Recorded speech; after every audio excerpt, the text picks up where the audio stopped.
തിരുവനന്തപുരം വേരൂർക്കട വ്യാജ മാല മോഷണ കേസ് നുണക്കഥയെന്ന് ക്രൈംബ്രാഞ്ചിന് റിപ്പോർട്ട് വന്നിരിക്കുന്നു. അറസ്റ്റ് ന്യായീകരിക്കാൻ പോലീസ് മെനഞ്ഞ കഥ മാത്രമാണ് ഈ മോഷണമെന്നാണ് അറിയുന്നത്. പരാതിക്കാരി ഓമന ഡാനിയലിന്റെ വീട്ടിനുള്ളിൽ നിന്ന് തന്നെ മാല കിട്ടിയെന്നും മനുഷ്യാവകാശ കമ്മീഷൻ സമർപ്പിച്ച റിപ്പോർട്ടിൽ പറയുന്നു.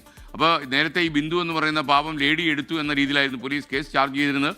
എന്നാൽ ഇപ്പോൾ മാലമോഷണം തന്നെ കെട്ടുകഥയാണ് എന്ന വാർത്ത വരുന്നു. നേരത്തെ തന്നെ വിവാദമായതായിരുന്നു ഈ വ്യാജമാല മോഷണ കേസ്. പെരൂർക്കടയിലെ മാലമോഷണ കേസ് പൂർണ്ണമായും കെട്ടുകഥയാണ് എന്നുള്ളതാണ് ഇപ്പോൾ ക്രൈംബ്രാഞ്ച് സമർപ്പിച്ചിരിക്കുന്ന റിപ്പോർട്ടിൽ, അന്വേഷണ റിപ്പോർട്ടിൽ പറയുന്നത്. ഈ ബിന്ദു എന്ന ദളിത് സ്ത്രീ മാല മോഷ്ടിച്ചു എന്ന് പറഞ്ഞ് 24 മണിക്കൂറിലധികമായിരുന്നു പെരൂർക്കട പോലീസ് സ്റ്റേഷനിൽ ഇവരെ പിടിച്ചു വെച്ചത്. കുടിക്കാൻ വെള്ളം പോലും നൽകിയില്ല എന്നതുൾപ്പെടെയുള്ള കാര്യങ്ങൾ അന്ന് തന്നെ പുറത്തു വന്നതുമാണ്. അതിന് പിന്നാലെയാണ് അതുമായി ബന്ധപ്പെട്ടൊരു പുനരന്വേഷണത്തിന് ക്രൈംബ്രാഞ്ചിനെ നിശ്ചയിക്കുന്നത്. ഇപ്പോൾ ക്രൈംബ്രാഞ്ച് ഡിവൈഎസ്പി നേതൃത്വത്തിൽ നടത്തിയ അന്വേഷണത്തിലാണ് ഈ പൂർണ്ണമായും കെട്ടുകഥയാണ് എന്നുള്ള വിവരം പുറത്തേക്ക് വരുന്നത് എന്നുള്ളതാണ്.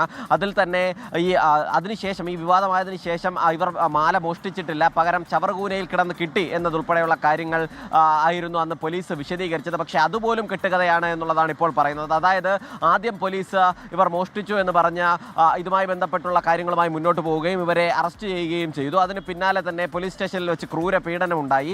അതും കഴിഞ്ഞതിന് ശേഷം ഇവർ മോഷ്ടിച്ചില്ല എന്ന് ഉറപ്പ് വന്നതിന് ശേഷം മറ്റൊരു കള്ളക്കഥ കൂടി മെനഞ്ഞു എന്നുള്ളതാണ് പറയുന്നത്.